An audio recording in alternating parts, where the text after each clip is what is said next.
China's economy narrowly escaped a contraction in the second quarter when strict lockdowns paralyzed major cities across the country. Data released on Friday showed GDP grew by just 0.4% in the 3 months to June over the same period last year. Compared to the previous 3 months, the world's second largest economy shrank 2.6%. It's China's worst economic performance since the height of the COVID-19 pandemic, with both figures being far below analysts' expectations. The report also means the government's full-year target of a growth north of 5% is now out of reach. It was not easy for the economy to maintain positive growth in the second quarter.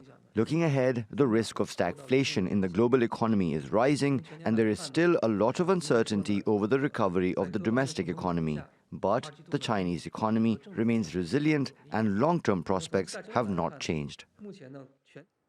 Guido Cozzi is a professor of macroeconomics at the University of St. Gallen in Switzerland. He tells us what China's slowdown means for the rest of the global economy.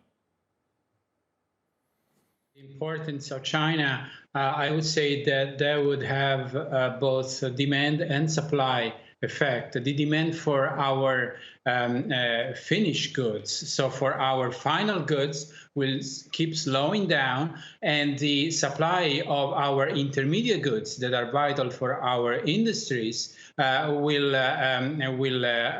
reduce itself. And the second problem will contribute to increasing global inflation. So at the same time, there would be some recessionary, contractionary effects from this demand side and inflationary effects on the supply side, meaning stagflation.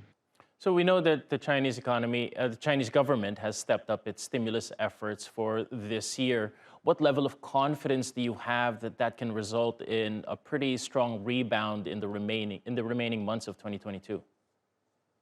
The problem is that if the government locks production down by preventing workers from going to work and firms from operating, it would make no sense to increase demand to stimulate the economy.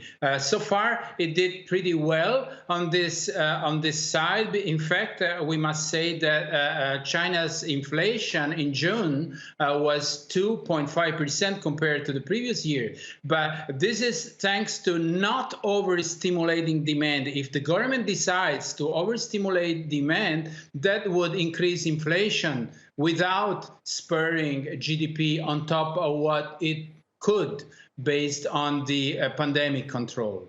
So how big of a disaster is this for Chinese President Xi Jinping, who of course remains popular because the government has been able to deliver a sustained economic growth over many, many years? Well, I think it will not be a disaster because, as I said, inflation is under control. GDP growth adjusted for the lockdown part is not bad. So China has good potential. What it should prioritize is to vaccinate that half of the over 80s population that didn't want to vaccinate. At the moment, there are about 15 million people in China who are vulnerable because they are over 80 and they're not vaccinated. If they manage to vaccinate them with good vaccines, possibly from the West, then the economy could reopen and China would show all its potentialities.